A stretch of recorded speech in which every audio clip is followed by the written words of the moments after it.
What is psychedelic assisted therapy? The word originates from the Greek terms psyche and delos, I believe. Psyche means mind, delos means revealing. So the literal translation is mind manifesting. We take these molecules and you combine it with, an intervention where you talk to a trained professional, a psychiatrist, or just a therapist, and the goal is to kind of adjust your patterns of thought or your behavior in a way that's going to improve your well-being, and we're combining that with psychedelics. But I think psychedelic assisted therapy could be considered very dangerous because your mind is more moldable than it's ever been before. And I understand someone could talk you through that, but I'm also scared that someone could talk you into something. Yeah, that could, for sure. That could cause real harm. Yeah, we've been scaling it up, starting small. And as you said, like, our volume isn't bad. And I think that's sort of what we need, because it takes practice to do an interview well and to host the show and for Carl to pull things up quickly and for us to like form a dynamic rhythm. Because that's all it is. It's like connecting. It's how well I connect with you in person right now and how well we do together in this conversation. And it also matters how we connect to the audience. Those are the two things. And I think those take a lot of practice. They take hundreds of episodes. And this is our 30th episode. So which is cool. We started 4 months ago. It's funny you say that, because something I've been thinking about a lot lately is just the way conversation tends to go in a social setting or even in like a employment setting. Often it can be quite fragmented or random or disorderly. Often that's what makes it so fun. But I can imagine when you want to like upload a raw 1 hour conversation for people to listen to and make sense of, it needs to like flow, it needs to have some structure, and we're not normally thinking about that.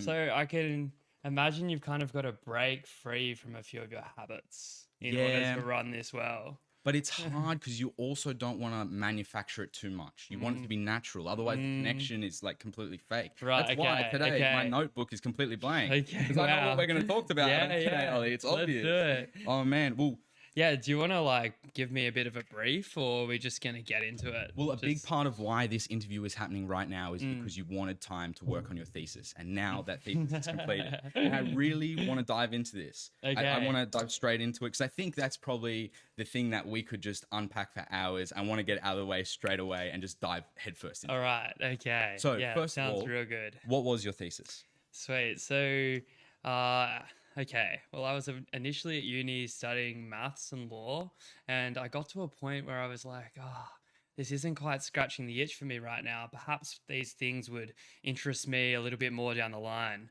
But for now, I kind of want to throw myself into something a little bit more conceptually difficult, a little bit more abstract, maybe a bit more critical thinking involved. And so I switched to philosophy.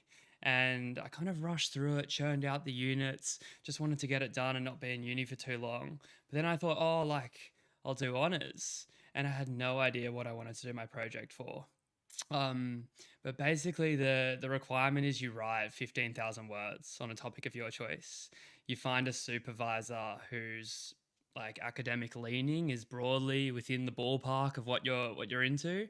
And yeah, I had a bunch of different topics. I was thinking like political philosophy, something to do with capitalism, perhaps, maybe empathy, maybe aesthetics. I was like, And then I came across this book written by an Australian philosopher called Chris Lethby.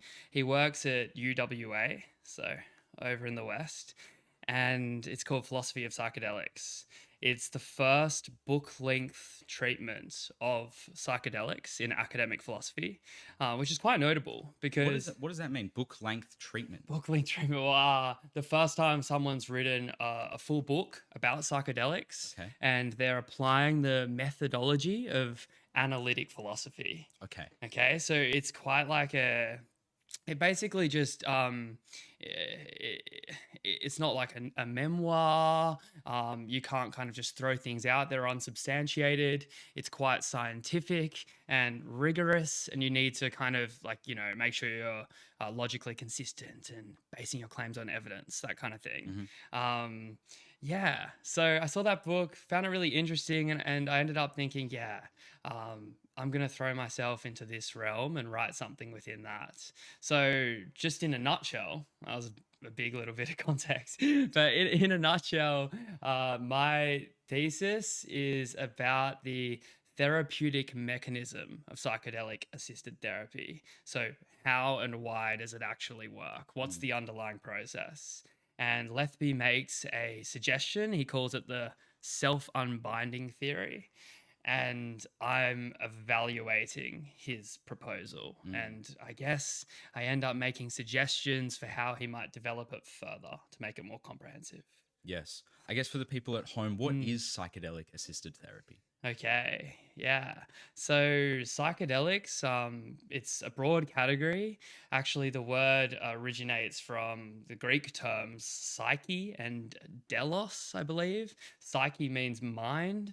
Delos means revealing. So the literal translation is mind manifesting, which is quite interesting. Psychedelics, in my thesis, we're talking about the classic psychedelics, broad range of molecules. They're united by like a chemical process, and that means that they agonize a particular receptor in the brain called the serotonin 2A receptor. It includes LSD, which is the thing people were raving about back in like the 60s, the Beatles and whatnot, like Lucy in the Sky, that kind of thing. And magic mushrooms, famously, as well as something called mescaline found in certain cacti. So yeah, we take these molecules, any of the above, and you combine it with a therapy session. Usually there's sessions without the drug and then the drug involving session. Standard practice would be 1 to 3 drug involving sessions in a controlled clinical setting with therapists present. And then you'll also have the post-session integration phase where you come together. So it's basically just psychotherapy. And you can use various different paradigms of that. But one example is CBT, cognitive behavioral therapy, an intervention where you talk to a trained professional, a psychiatrist, or just a therapist. And the goal is to kind of adjust your patterns of thought or your behavior in a way that's going to improve your well-being. And we're combining that with psychedelics. That's what it is. So Yeah. I guess let's skip to the end. What conclusion did you come to, and what evidence did you find both in this initial book that you read and throughout your studies that kind of led you to this discovery? Okay. So what evidence like about the therapeutic impact of Exactly. it? And the results, the data that shows that people that do experience this have lower rates of whatever they do go in there for, Okay. anxiety, depression, PTSD, veterans, etc. Very interesting. Yeah. So like shout out to all the scientific psychologists and neuroscientists, the behavioral scientists. There's currently a surge of research going on called the psychedelic renaissance, which is producing findings like the ones you're talking about. Actually, because I'm writing in philosophy, it's not really my business to be like producing data myself and analyzing the data. Rather, I kind of take the research that exists as my starting point and then start to try and create or test theories against that data to find like the way of understanding that data that makes the most sense. But it's really interesting to start with that. In terms of the data, like after psychedelics became Class A banned substances in, I think, the 60s or 70s, US President Nixon kickstarted that. It all went quiet.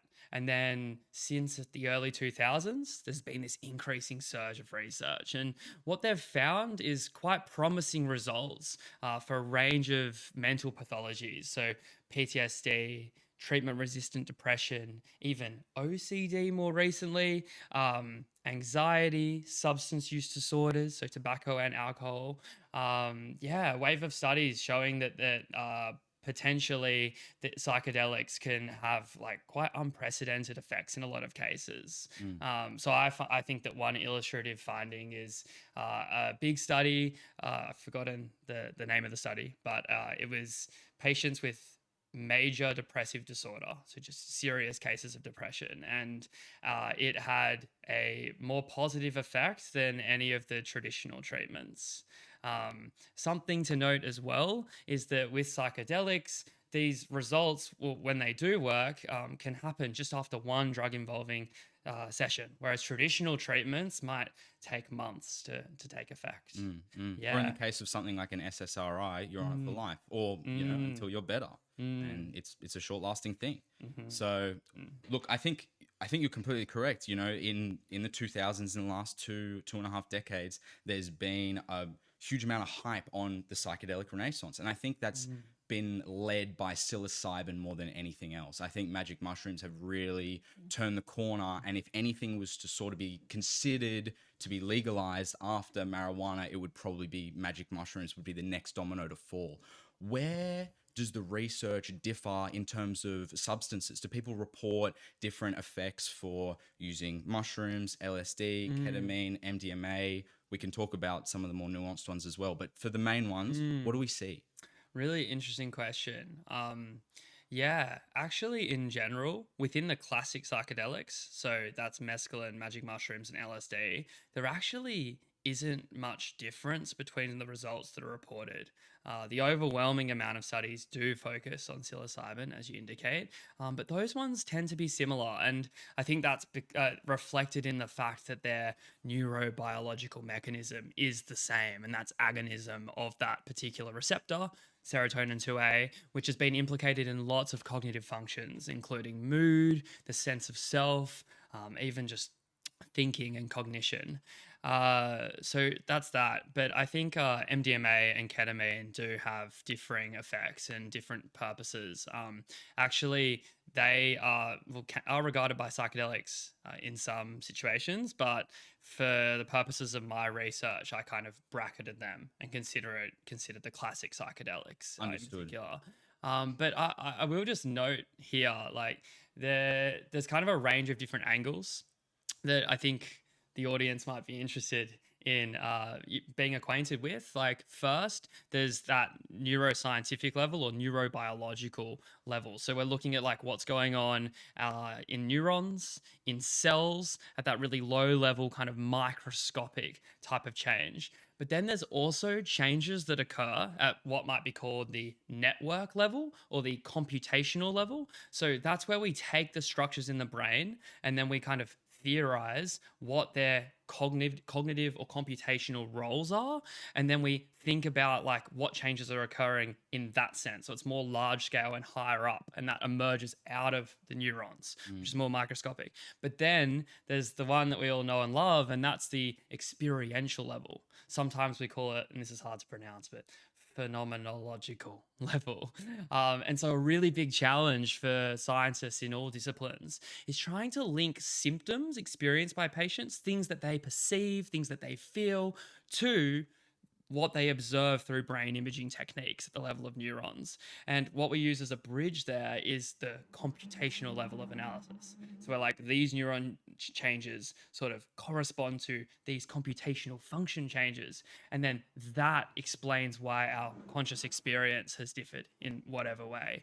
And as for what changes actually are occurring, I keep saying serotonin 2A agonism. Well, at the network level, there is a lot of changes in two really important brain networks, the salience network and the default mode network. And these connect all the brain regions together. Um, Recent studies have been saying that taking a psychedelic puts your brain into what they call a hyperconnected functional state. Us lay people can just understand that as there being way more crosstalk between your regions. So they're much less compartmentalized and they're actually having a yarn with each other much more than normal, which is an interesting thing to think. Yeah. The default network is Mhm.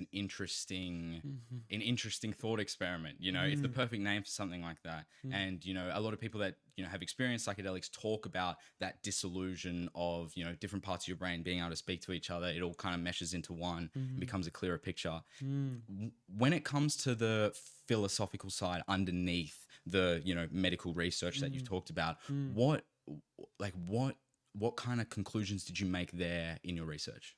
Okay, great question.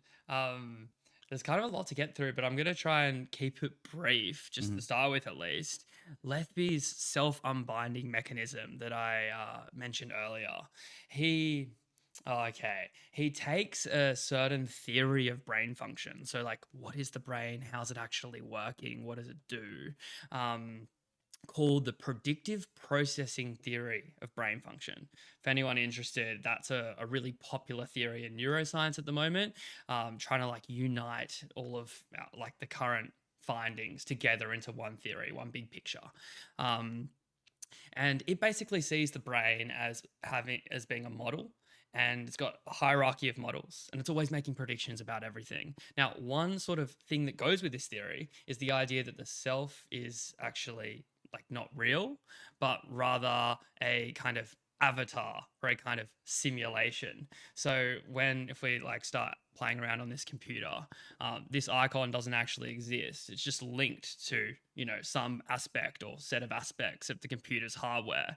But by toggling on that, I can actually make changes in the hardware without ever having an understanding of the hardware itself. And so for Lethby, the self functions in a similar way. It is kind of like a button or a lever through which we can make changes in our brain chemistry and our psychology. But like the icon, it's not really there. It's kind of just an avatar in the way that is like an avatar for the Chrome application. Okay, so starts with this idea that the self is really just a model, a self model made by the predictive brain. And he says then that when you have like a mental disorder such as depression or anxiety, that is really rooted in deep down certain like entrenched beliefs about the world or predictions or preconceptions about the world. So that kind of underlies the patterns of behavior. One tangible way to see that is like a negativity bias. For anyone who's experienced being depressed before, one like standard symptom of that is kind of interpreting situations you're in like a negative way, really compulsively. And so like the idea then is these predictions in the brain okay. What I'm saying now is independent of the predictive processing theory, but it fits with that theory too. And the idea is that my perception, my feelings, my thoughts, they kind of are created by this modeling process that's subconscious. And then that process kind of throws up certain things into my phenomenal world, my experience. And your predictions, your priors, your previous beliefs, they kind of filter and constrain what comes into my mind. So what thought, when you look at me like this, do I think, oh, he's just listening carefully? Yes. Or do I think this guy thinks I'm an idiot? Yeah. And that's the kind of, that's the way this operates. So how do psychedelics work philosophically? Well, according to Lethby, when you take psychedelics, the changes in functional connectivity, they call it, basically changes in the default mode network and this hyperconnected functional state, whatever. He links those observations through brain imaging to parts of the experience of psychedelics, and in particular, ego dissolution, which is where the sense of being an I, the sense of being a self walking around the world, looking at the world outside of me, that goes away. So we can say the subject being me, object being the world, structure of experience dissolves away. And my awareness then is just everything. And there's no barrier or separation between me and the world. That corresponds to changes in the brain, namely the default mode network. And so what's happened then is that the self model has dissolved, remembering that the self was never real in the first place, but just an avatar created by the brain to help me steer the ship in the way the monitor helps me steer the ship of the computer underneath the table. Cool. So once that's happened, these really rigidly entrenched beliefs, these patterns of thought, these patterns of behavior that we compulsively do due to subconscious processes, they kind of our grip on them gets relaxed. The relaxing of beliefs. And then in that state, all of these new possibilities can emerge in consciousness. So simply, in your visual experience, all of a sudden the walls might be breathing, or you might see new colors, or somebody's face might look like a cat or whatever. But on a deeper level, things might seem connected in ways they didn't before, or beautiful, or meaningful, or profound, or whatever else. But the idea is that those brain changes we've been alluding to correspond to aspects of the experience, and the therapeutic mechanism is this relaxing of your grip on certain beliefs, allowing you to encounter and also embrace new possibilities, new ways of seeing, new ways of being. After the experience, through a integration session with a trained therapist, you're then able to consolidate these new patterns of behavior. So people say we should think of it more like psychotherapy than a drug therapy. It's closer to CBT, cognitive behavioral therapy, than it is to like Prozac and SSRI. And that's because it really is about having a behavioral intervention. It's just that the effects of the drug on your brain make it much easier to adjust those behaviors underlying your depression. That's the rough idea there. Such a good metaphor when you say release your grip on your preconceived notions, all just essentially your entire being, right? Because there's so many different metaphors for that. Even in like psychedelic rock, there's so many beautiful metaphors like that. Like Pink Floyd's The Wall is sort of all about that. Like there's a wall between what is conscious and what you live in your reality every day, and then the other side of the wall, what's subconsciously driving all of that. And psychedelics can kind of tear down that wall. And that's what that album's about. It's a pretty beautiful album for that reason. But it's been something that's persisted since the psychedelic revolution of the 1960s. And all the cultural shift that it brought with it. And we're still talking about it today because they've been telling the same story for 60, 70 years now. So what do you think is next for I want, you could say the movement, you could say for the research, but I guess for the mindset, like when do you think the mindset of the people will kind of shift to look at these things more favorably instead of category 1 hard drugs, people who are selling mushrooms are in prison? Yeah, wow. That's a really good question. So that there is beyond the scope of my research, but I still think it's a fascinating thing to discuss. Just thought I'd put the caveat there. I'm no expert either, we're just riffing. So there's actually an essay I've got saved on my laptop to read now that I'm finished, and I'm just going to recommend that to anyone interested in the question Ethan just asked me. It's by Thomas Metzinger, who's a philosopher, and it's called The Enculturation Problem. And this essay is written at the end of a compilation of essays to do with psychedelics. The enculturation problem is just that. It's like, if psychedelics have such profound impacts on people's consciousness, which it seems that they do, at least for lots of people, and in the right set and setting is an important thing to say. Given that, how do we kind of mesh them into society in a way that is safe and realizes their benefits? At the end of the day, it is really important to recognize that, like most things in life, they have their risks. Things can go really, really wrong, and there is such things as serious adverse events, even in controlled conditions. So the way forward certainly isn't we just suddenly legalize mushies, sell them at Coles, let every man and their dog just tuck in whenever they want, wherever they want. That probably wouldn't go well. So what's next? Well, it seems that it's a great idea to kind of perhaps decriminalization is one question. I'm not convinced that really with any substance, especially psychedelics, somebody should be put into prison for at least for a recreational use, but even perhaps for supply, though that's a bit of a live question.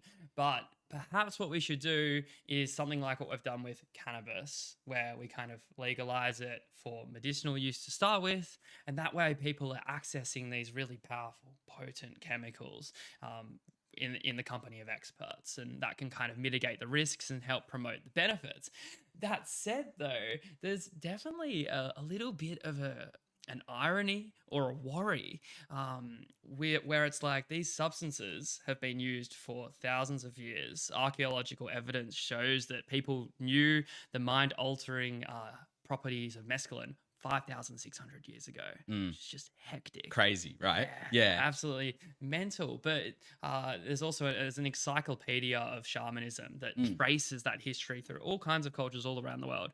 And the pattern is that these things have great spiritual and cultural significance. Like they're very sacred to people, and there's a bit of a bitter irony with these substances being kind of co-opted and controlled by big pharma, and that's certainly something to be worried about. Also, like them being used by people in white lab coats in like a really sterile setting. I guess it takes it away, at least from the historical and cultural context. Yeah. And perhaps that isn't actually the perfect way forward then. Dude, you just set me up for like the next hour of this show. I want to Okay, talk about let's go. I want to talk about how psychedelics have been used all throughout ancient history. Every single civilization we find is geometrically aligned to the sun, the stars, the earth, all these crazy patterns which mirror psychedelics. You know, cultures in South America that have had ayahuasca for years, which is a complex brew including multiple different plants that they have to mix together to create this psychedelic. And so, and that, you know, technology, that like pharmaceutical technology, I guess you could say, in the form of ayahuasca, is something that's been passed down for generations and generations. So we see it in history all the time. It's not just the last 60 years that we've been hearing about this. This is kind of the story of human civilization, altered states of consciousness. And I think, you know, in 1970, when the Nixon administration scheduled all psychedelics under category 1, completely illegal, right?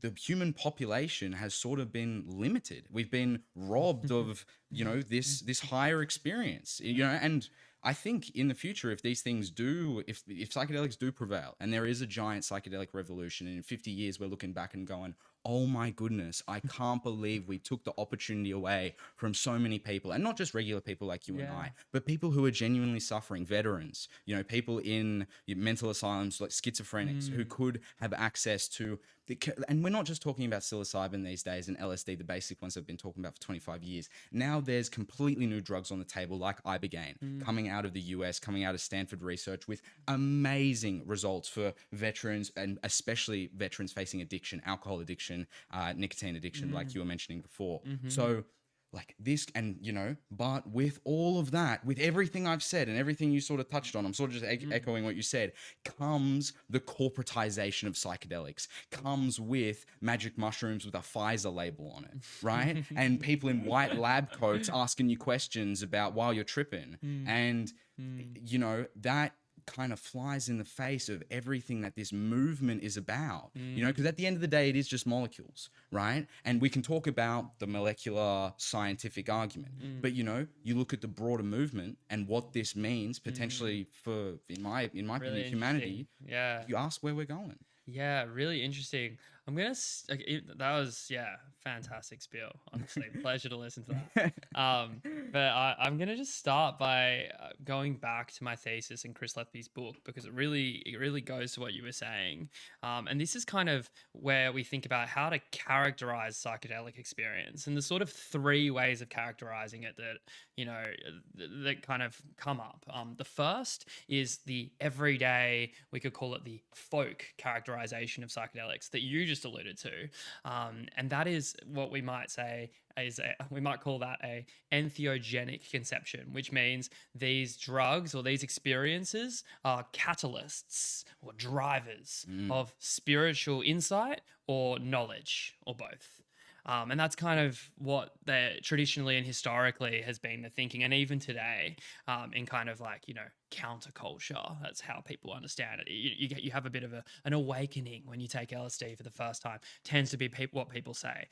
It's interesting to contrast that with the popular scientific characterization that has been around since the 60s and still persists today, and that's the psychomimetic conception of psychedelic experience. Psychomimetic means psychosis mimicking. So that characterization looks for parallels between psychedelic experience and psychosis, and in that case, it follows from that psychedelic experience is chiefly delusional, which contrasts quite starkly with the third characterization, which is gaining ground, as we've been saying, in the scientific community at the same time, and that is the psychotherapeutic conception. So that means that you have scientists saying, on the one hand, that psychedelic experience is psychosis mimicking, and on the other hand, that it's a medicine for people that are struggling with mental disorders. And so there's a bit of a tension there, right? And what Lethby is seeking to do, and I believe in this project is actually make that entheogenic conception, that original one, compatible with a scientific worldview. And I think that that is really important and really interesting in light of the issues that you were raising. So let's not just say that psychedelics are like a medicine that work a bit like Prozac, you just give to someone when they're really struggling. And even though it's psychosis-like, apparently, they're going to be cured. Let's actually kind of go back to what people have been thinking for thousands of years and just consider the possibility that you can learn things, that you can have what we call epistemic benefits. And there's a variety of different things that we might say you learn, or even spirituality in one sense or another. And I think that it is a promising project to suggest that even within the scientific worldview, we can call that naturalism, the idea that nothing supernatural is in this universe. Not everyone agrees with that, but I think it is actually possible that we can have our cake and eat it too. We can have science, we can have entheogenic conception.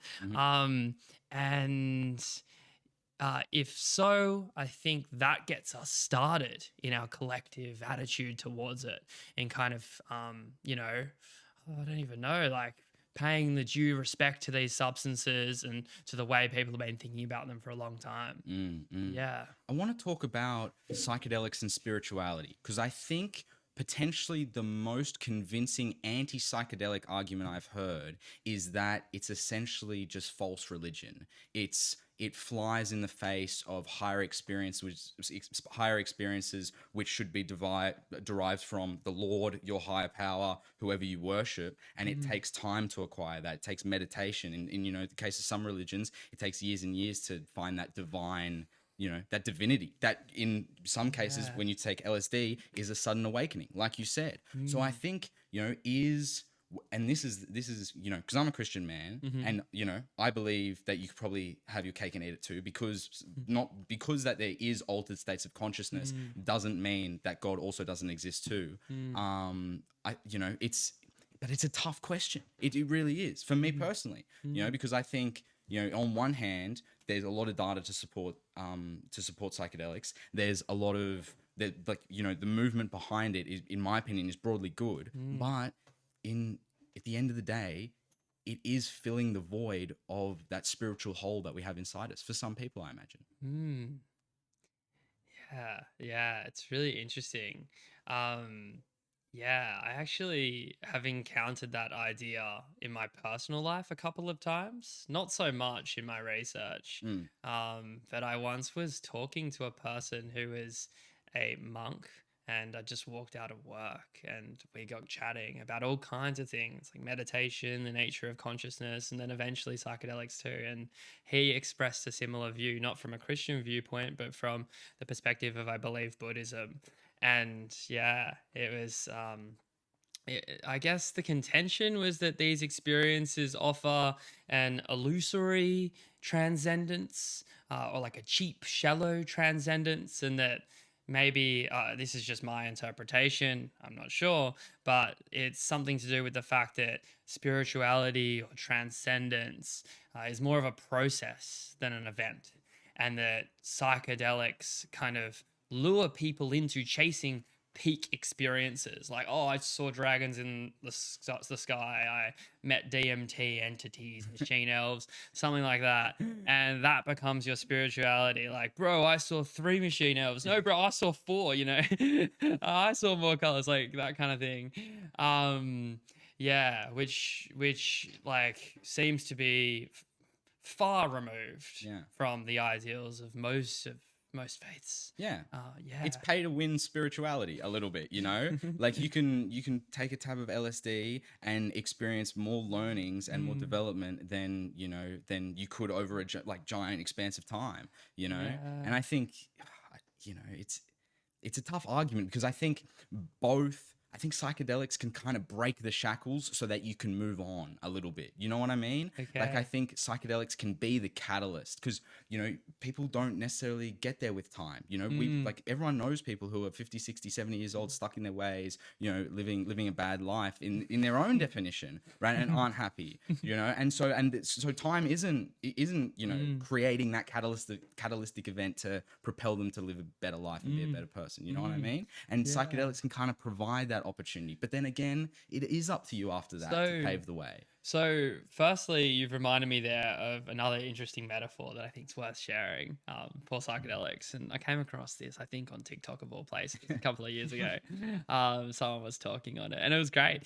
So, for anybody who's familiar with skiing and snowboarding, if you have any sense about you, the best days of the trip are always after a big dump of snow, and then you get to enjoy the powder, that weightless feeling. It's as if you're flying. The gravitational force that usually goes right up your body just dissipates. It's lovely. Um, but when you're skiing powder, you get the opportunity to make fresh tracks, whereas ordinarily the slope is just covered with a mixed match of tracks, and it's all been skied out. Anyway, the metaphor is your brain is a series of pathways, or think of those as ski and snowboard tracks, neural pathways. And when you take psychedelics, it's like a fresh layer of snow over everything. So during the experience, you can kind of go in any direction you want. You can make short turns, you can make long turns, you can go around there, and you get this opportunity to form new connections. Whereas normally you're stuck in the set tracks that you've been building up your whole life. Quite interesting. That is a But good the, metaphor. but the question I want to throw back at you Mm. is, you just said in passing, you were like, oh, in an LSD trip you can learn more than maybe you learned in the last 5 years. Mm. What is it that you think you can, like, what's an example, or what's the kind of thing that you think one could learn Mm. during a psychedelic experience? This is a good question, and I guess I can like refer to this from a personal standpoint because I do a lot of reflection and personal thinking on this level, and that's Mm, sort of where it comes from, I guess. mm, So I think when you are under the influence of psychedelics, your metacognition, your thought patterns get revealed to you, and because your mm, ego has dissolved, you're able to see that from an objective standpoint and address your life not from Ethan, not from someone who's driven by things in the material world, but from an objective standpoint of who I am and who I want to be and who I truly who I truly am. And psychedelics might give you heightened version of such. You could be in that like energistic state, you could say. And I think it interesting. allows you to look at things in your own life and analyze the results and consequences that it has on yourself and other people. Like, I think one big lesson that I've learned in the last 2 or 3 years, and this, I wouldn't say this is connected to a psychedelic experience, but this is something that definitely applies, Uh-huh. is when you're trying to live in multiple worlds, when you have high school friends, uni friends, friends at the gym, friends that you meet at the fight gym, and you got all these different people that you hang out with, Mhm. and these different worlds that you create for yourself also creates another version of yourself that you kind of act out in those settings, right? Mm, Which mm, isn't necessarily bad. It's natural, right? It's exactly what you sort of want to be able to get along with people, but it creates a really dark underside. For me, it did, mm, because it meant that I was sort of playing a role and not being true to who I am. I wasn't being me. I was being somebody else. mm. And so now I've created this is so stupid. I've created in my head this policy. It's called the one world policy. I only want to live in one world. I'm not going to separate my Ah, worlds anymore. I'm going to be one man and true to that person. And I'm not saying I'm perfect and I stick to it, but yeah. it's recognizing things like that and going, oh, because I living in that other world, it created this conflict in my own life because I was acting this way with one Mm, person and this way with another, and it got me in mm, trouble, or it mm, messed up that relationship and it's a shame, mm, things like that. And at the time, in busy life, in craziness, mm, that can happen like that. And you never really get to the bottom of it because you don't have time to unpack and reflect. mm. But, psychedelics give you that chance. Meditation gives you that chance. Wow. Church gives you that chance. Prayer gives you that chance. And Okay. I'm a Christian man. Jesus gives you that chance. The chance for salvation, the chance for repentance, the Mm, chance that even though I've committed sins, I can be forgiven and still seek eternal life with, Father in mm, heaven. mm-hmm. It's a privilege. And I think that's all part of the story. It's all Okay. part of what we're doing on earth right now, Ollie. Interesting. Yeah, yeah, yeah. So you said that very, very interesting, very cool, resonates with me a lot. And I really like the way you explain that insight as well as the insight itself. A fly just flew in my coconut water. Right, obviously the universe is punishing me for that monologue. They were like, you're wrong.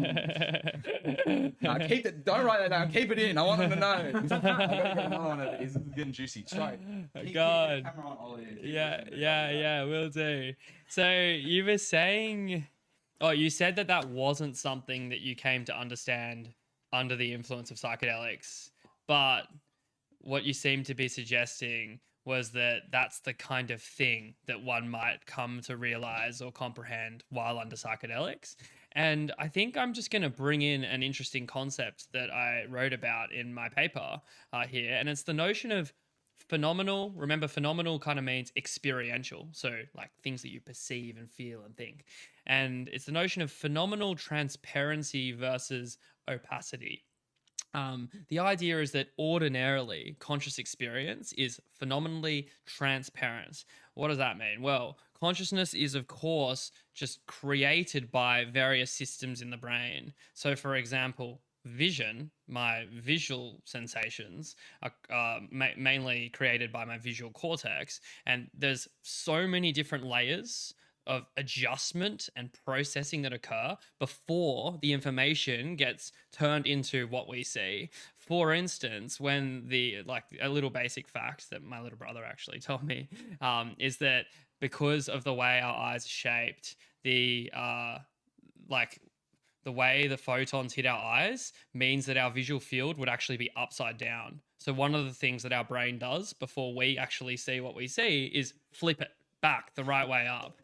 And actually that didn't need to be the case. That just could have never evolved, and we'd always see things upside down, and that would be normal. But that's just an example of the fact that all parts of cognition are constrained and created and constructed by various processing systems. Okay, so that's interesting. But when I'm looking around at, for example, Carl's beautiful face over there, I do not see a single iota of those processing systems, of all of those different stages that the information goes through before it becomes Carl's face. And so basically those the cognition is phenomenally transparent. It's like a window pane. I see through it. So and I don't know it's there. Like, it's there, but I don't know it's there. And what that means is that I experience the things I see just as the things themselves. I forget that it's a representation of Carl's face, and that, if I was a crow or an alien, it would look completely different. And that's just like, oh, that is Carl. That's exactly what Carl looks like. Anyway, under psychedelics, one of the effects is that your experience becomes phenomenally opaque. So you experience things that you're seeing and that you're hearing as representations of the things rather than the things themselves. And that goes back to what you were saying about metacognition and also the parallels to meditation. According to my limited understanding of meditation so far, still a young Padawan on my meditation journey. It's a long journey. Yeah, I'm sure it is. But yeah, really enjoying it so far. It's a beautiful one at that. But yeah, that's one of the things that you learn. For example, I believe it's pronounced Vipassana, one of the central insights, according to my understanding, is the difference between being inside and outside of a thought. The difference between thinking and you are the thoughts, and being like, oh, wow, that idea, that person, that memory or whatever, oh, that just popped into my consciousness. I didn't do anything. It wasn't my fault. I didn't exert any effort. It's just there. Oh, cool. And then back to my breath or whatever. Whereas normally we just sort of experience the thoughts as us. Phenomenal opacity versus phenomenal transparency, right? So when you're kind of just swirling down a rabbit hole of thinking, phenomenal transparency. You forget that the thoughts are just thoughts. Phenomenal opacity is when you experience it as thoughts. And that's a key part of what psychedelics do. And arguably a key part of the therapeutic mechanism is that they induce phenomenal opacity by changing our perceptual systems, our affective systems as well. That's like our emotions. we come to realize the constructed and filtered nature of our conscious experience. And the limit case of that, like the culmination of that, is ego dissolution when you have a high enough dose and you're in the right conditions. So I just thought I'd introduce that idea. No, phenomenal that's a good transparency idea. versus phenomenal opacity. I've never That's heard a of good way that to before. understand That's it. really interesting. And you Yeah. touched on it. Like, I think it's hard to talk about psychedelics and spirituality without talking about consciousness. And you know, I guess we kick off like conversation with, do you believe that the canon consciousness story of we're just all in our minds, we're all individual, our brain produces consciousness for us with all its complex systems that we don't 100% understand yet, but eventually we will. And it's as simple as that. We're just one individual organism, one brain experiencing consciousness. Or is there more to the story? Wow, really good question. First thing I want to do is just quickly add a little like end note to what I was saying before, just to make that idea of phenomenal opacity really clear for people. Think about lucid dreams. Lucid dreams is when you are dreaming and you're aware that you're dreaming, and if you're lucky enough, you can actually start effing around in your dream and doing whatever you want while knowing it's a dream. So I don't know, kiss that person you've got a crush on or whatever. Live out your dream. And but in a lucid dream, right, you're experiencing a world as if you're awake, yet you know that it's all just made up and that it's not actually happening, depending on what your view of dreaming is. But that's an example of phenomenal opacity. You know that everything that you're seeing is representations, and that's something like what you can achieve through meditation and psychedelics, and that's arguably what's part of them both being so therapeutic. Now, back to this question, the nature of consciousness. Oh my, boy, oh boy. I would say that is a question that was very much at the start of me getting into philosophy. A couple of years ago, in particular, I was traveling for about 7 or 8 months, and I did a semester of exchange. And throughout that, I had a lot of time to kind of just think and have conversations like this with random people, and that would come up. What do I reckon? What are my beliefs? Wow. My intuitions are in favor of some kind of what we can call Cartesian dualism. And that comes from Descartes, you know, the XY plane, if you ever did maths, you know, plotting the points or whatever. I hear you. Descartes, named after him. Descartes the guy who said, I think, therefore I am. And yeah, like he is kind of taken to be the sort of first person in the modern philosophical canon. Anyway, he thinks that the mind and the body, or the mind and the world, are fundamentally different things. That there is like mental stuff, and then there is physical stuff in this universe. Now, Christians, well, not all Christians, it depends on who you are, but according to the Bible, dualism is true as well, right? There's like the soul, and then there's sort of everything else, and the soul is metaphysically different. It's made out of different stuff to the atoms and waveforms that make up everything else. Now, that feels like it's the case for me and most of us, but I actually am increasingly unconvinced by that position myself, but I'm not sure. One thing that I think is interesting to raise on the nature of consciousness is a view called panpsychism, and the reason why we might be in favor of something like dualism is the question of like, how the hell do you get from atoms to conscious experience, right? Like, you know, like you telling me you arrange a bunch of like iron atoms and like carbon and oxygen or whatever, and suddenly bang, like I can see Carl's beautiful face. It just doesn't really seem to make sense. It just doesn't really click, does it? Well, one answer to that question is panpsychism, and that's the view that actually consciousness is a fundamental, like foundational property of matter itself. Everything is conscious. Even atoms possess an elementary kind of consciousness. And so then it becomes less confusing to explain our consciousness, because you say, well, actually, you know, our bodies as organisms, we're just more sophisticated, more nuanced or whatever, emergent like conscious systems.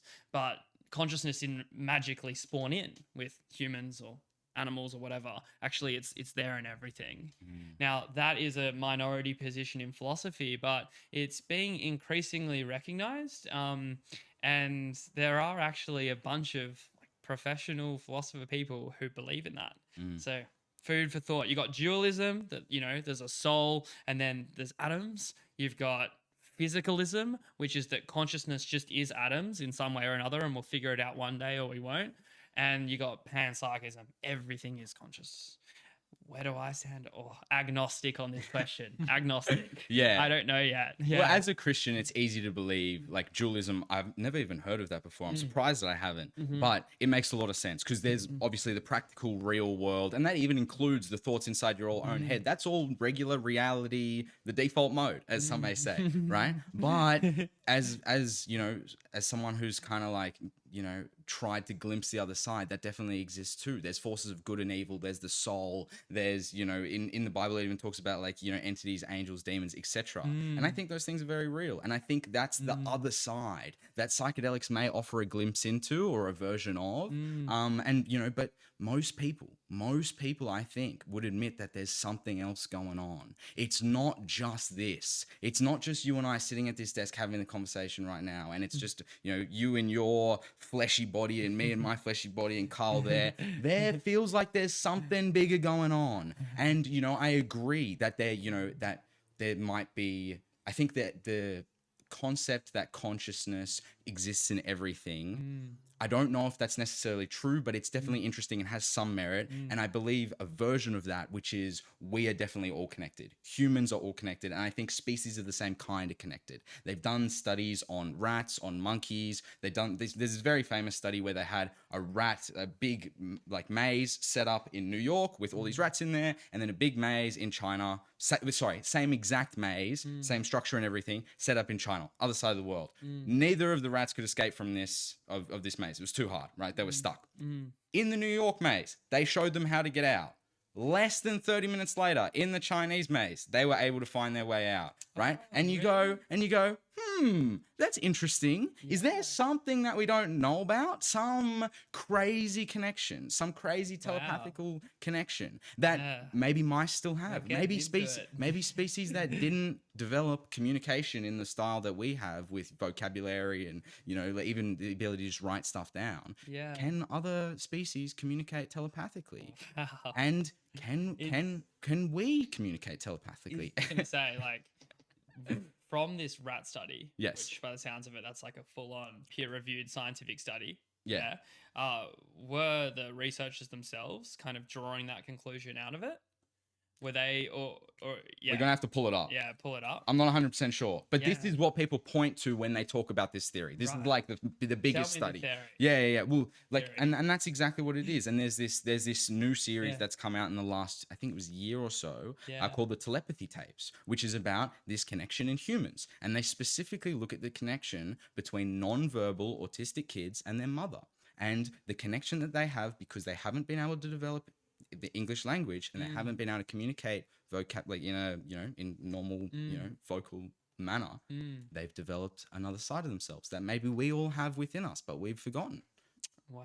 That's the like, you know, great white hope of this theory, right? I'm not saying it's true. Maybe a small version of that's true. Maybe these telepathy tapes are completely bullshit and they're scamming everybody. But you watch the footage. You watch the footage of them conducting these kids where the 5-year-old child, 6-year-old child sitting there, and he can literally read his mum's mind. It's crazy, And so, and like, like, just like this rat study might be a scam, this telepathy tapes might be a scam. But as we're sitting down having this conversation now, we can agree that there's something deeper going on, and this might be a piece of it.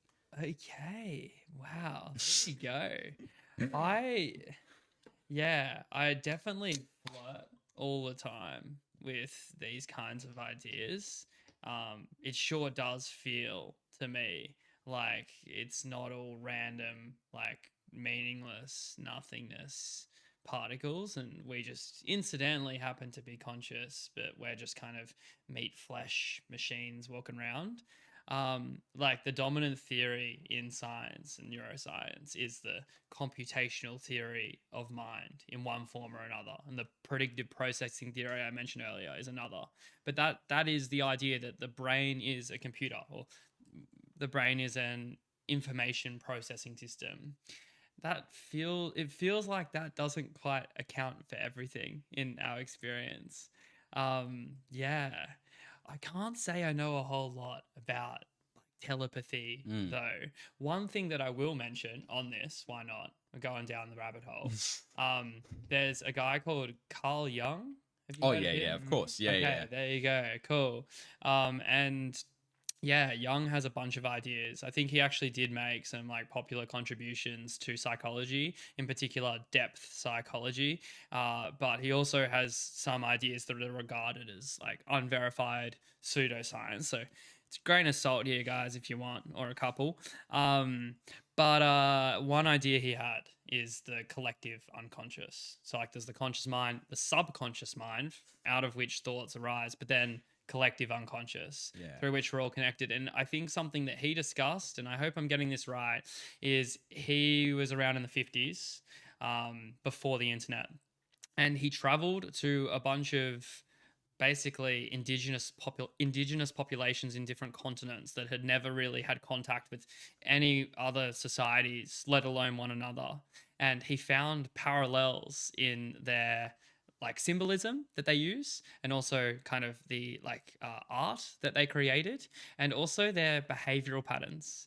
And so his contention was the reason why there's all like what they're so reminiscent to each other. Oh, they're so similar to each other, even though they haven't had contact and they've been evolving separately for thousands and thousands of years. Well, it's because all of our personalities and all of our thoughts are connected through and arise out of a collective unconscious.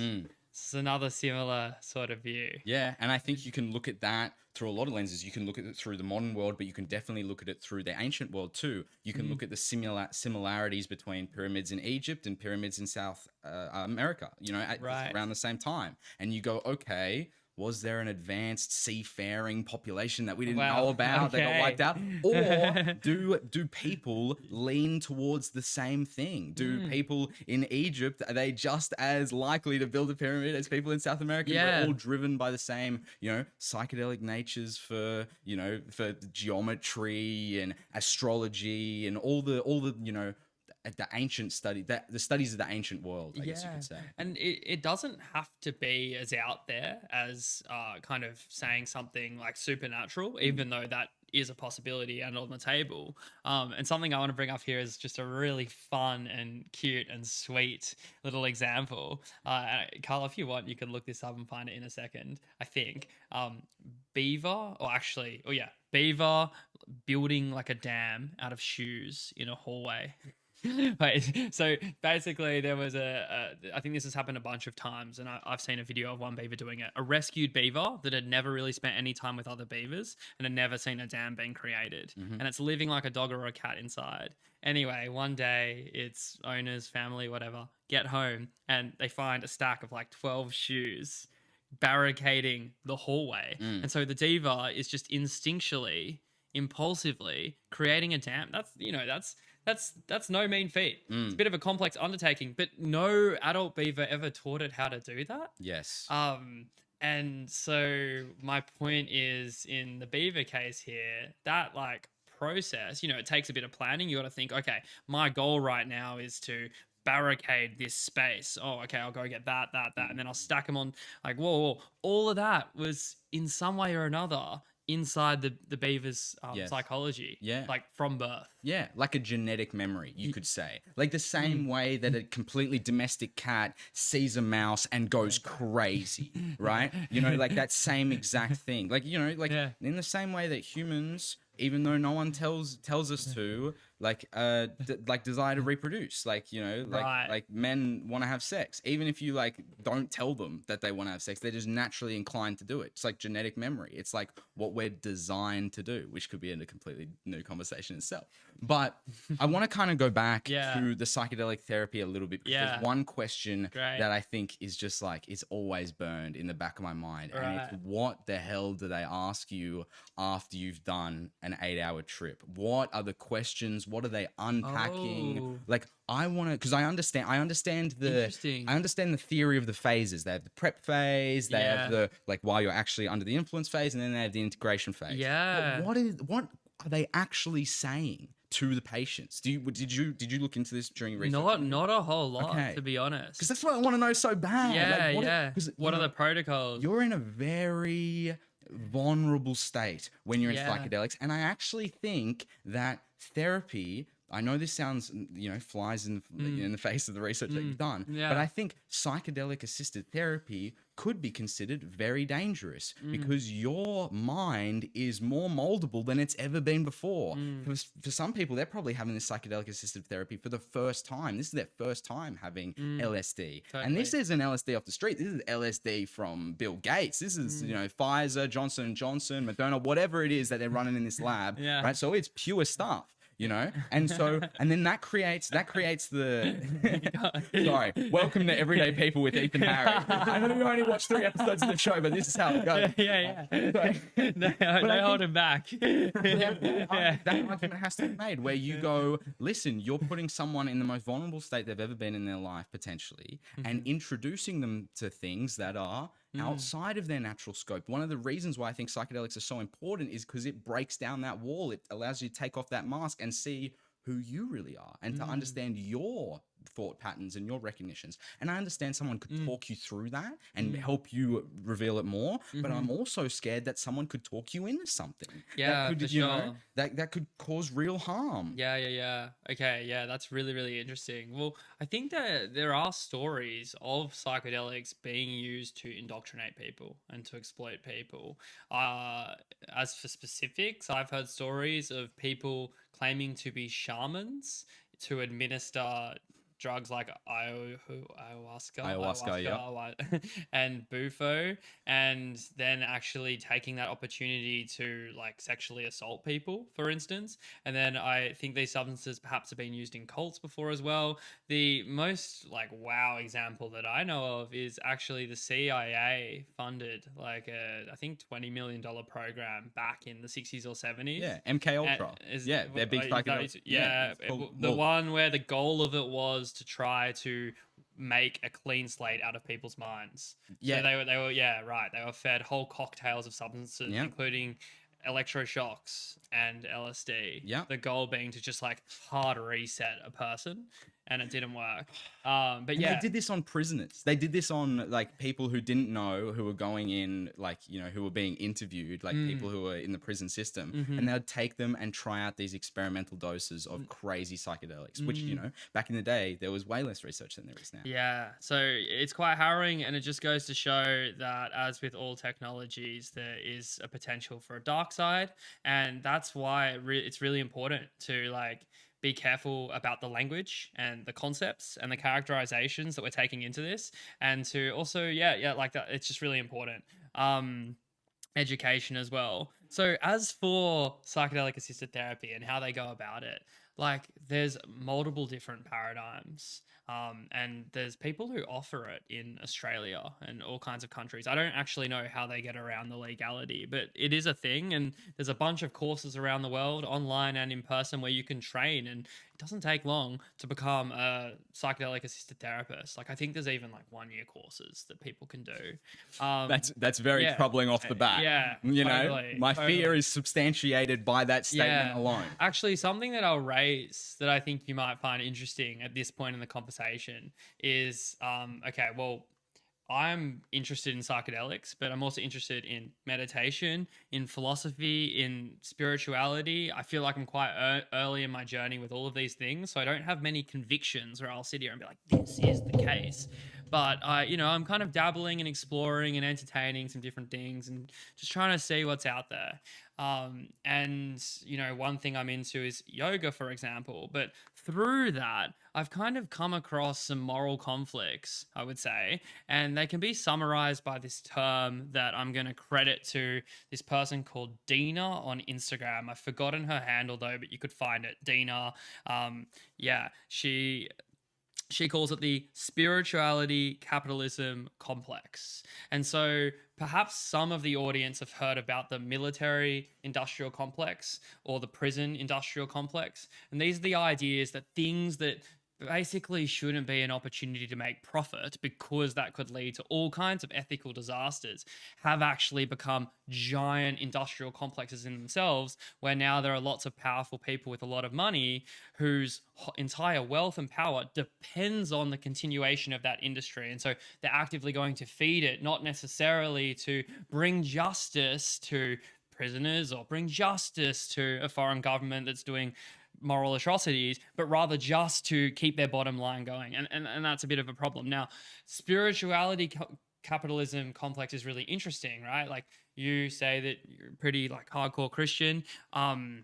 Like, surely faith is the last thing that people should be coming in and making money off you for. But actually that's happening at the moment with psychedelics, with yoga, with meditation. And it's really interesting. So you've got people who come and they've got, like, you know, a 10-step skincare routine and 6-pack abs or whatever, and they can do a handstand and hold a lotus pose for really, really long, all that kind of thing. And they come in and they say, yeah, like, I'll show you the path of spiritual enlightenment. And they wink their eye, and it's all a bit weird. And but yeah, like, I think this fits in there because there's all sorts of problems with that. But one of them is that these people probably don't actually have, like, a genuine understanding of these really rich spiritual traditions and all the subtleties that go into it. They're not that guy, and yet they claim to be, and sell you a really expensive course. And people aren't just trying to buy like a, oh, how to be a productive person. It's actually like a, how do I, like, go about living my life? And this is really, like, important stuff. So yeah, spirituality, industrial complex, not so good. And it links to the idea of psychedelics being misused as well.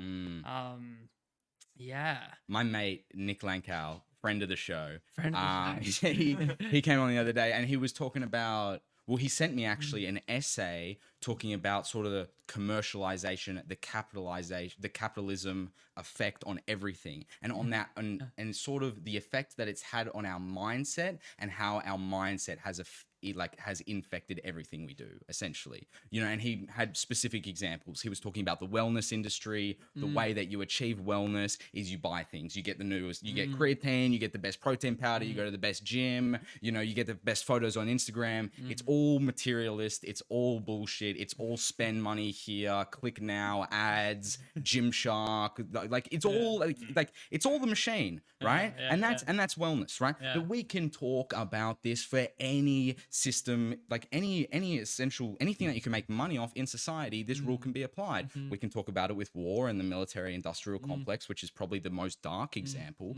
but probably the most relevant example to our psychedelic conversation that we're having now is, you know, the impact of pharmaceuticals, conventional pharmaceuticals like SSRIs, like Ritalin tablets, like Dexies, right? Which are not, which don't go to the, you know, sorry, dude, I'm in Gen Z, you know, you're gonna flip up. But it's funny. But like, every other time I hear someone say Dexies, it's like, in a different context. Yeah, it's like 3 a.m. in the club. Music blaring in you got the some background. Dexies, brah. But it's not addressing the underlying cause of the problem. It's a commercial solution to a human problem. It's, you are suffering from a human issue, you know, mental dysfunction, you know, psychological thought, whatever you want to classify depression and anxiety as, whatever you think it's derived from. This is, you know, a part of that. And I think that's a conversation that needs to be had. Sure. Yeah, really, really interesting. So that's one of the like promising aspects of psychedelic assisted therapy, right? It's not something that you get a prescription from and then become tethered to and dependent on and reliant on for the rest of your life, which is really, really cool. And that seems to go against the capitalist model of the big pharma that they have at the moment, where it's like, yeah, prescribe the kid who's a little bit hyperactive Ritalin and make them dependent on it for the rest of their life, because now they pay however much for one psilocybin session, and perhaps they experience large amounts of improvement without ever getting on the Dexies. Yeah. Now, I think that, I guess now that we've got into this territory, I personally look around as, again, just a young Padawan, so still figuring it out. But I look around and it seems to me that what we don't have is a technological problem in this world. In fact, innovation is just excessive, expansive, accelerating at unprecedented rates. It's unfathomable. Even though I'm kind of in the loop, I've got friends who study computer science or whatever. I cannot keep up with even a single industry, let alone all of them. It's mind-boggling. I just feel like I'm kind of left in the dust all the time, and I think that's all of us. And then I'm feeling overwhelmed, and it's like, oh, okay, quick, I'll start scrolling TikTok to put myself out of my misery, right? Just like they want. And then there's yet another industry in itself, the attention economy, which is perhaps one of the most pervasive and insidious of them all, if we're going to go there. The fact that our attention itself, my eyesight, is being harvested for profit once again. Anyway, I think that what we don't have is a technological problem. What we do have is a cultural problem. We're talking about causes of depression and anxiety. I think that a lot of people are connection starved. They don't have community. Everybody knows that phrase, it takes a village to raise a child. Well, I wasn't raised by a village. I don't know about you. Yeah, maybe I had a sport coach over there and I had like a GP over here and my parents there and auntie there.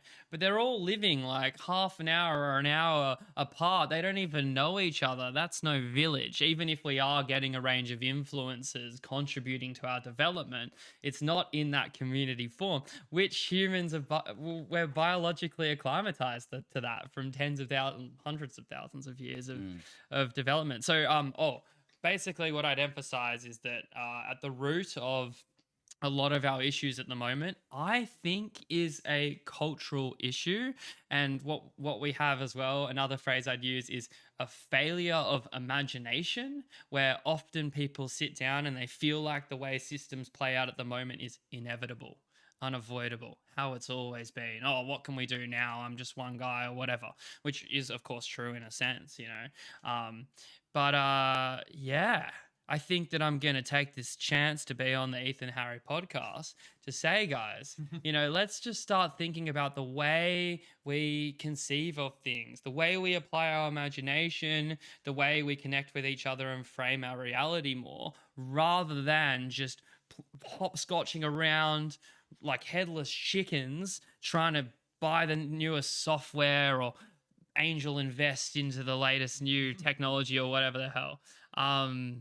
Yeah, that's what I'd say. Agreed. One thing I was actually going to mention before was related to what we've been talking about. Yeah. Just two things.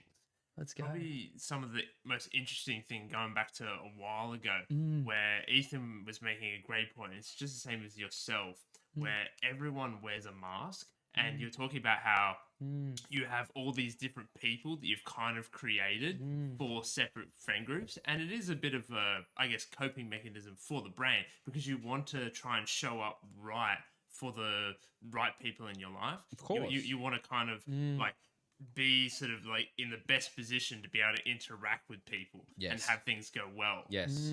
Like, because obviously it's very stressful if you don't know how things are going to go from how you show up. And that's one of the variables you can control, how you show up. And if you show up in kind of a way that doesn't really cause conflict, then that's very good for you and for your brain, just because less stress, like just from in general. And I think that concept of the mask that you wear is very interesting that you're going on about, where if you only have that one mask and that one world, then it's a lot easier for you to juggle, like just in general, and you kind of stick to those rules that you're talking about.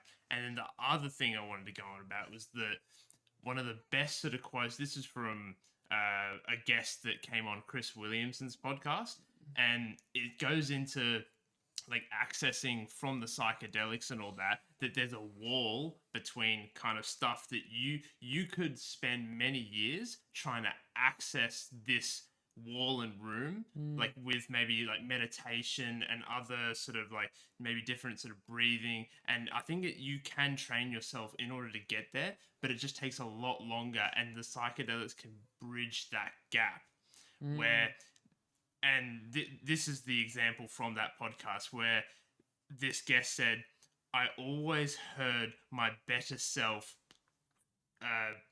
basically like letting out, like coughing in the other room, waiting to speak. I always heard like my better self in the other room coughing, like waiting to speak. And he was thinking, and the example that he was giving was that I always heard this person like, I thought he was always going to say something, but then he just never said anything. And like that's kind of like what he was going on about, that like, yeah, there was always this person there that I thought was going to like give me the guidance, and it just never came. And obviously lots of people talk about like having those two voices like in their head and all that, like like trying to guide them.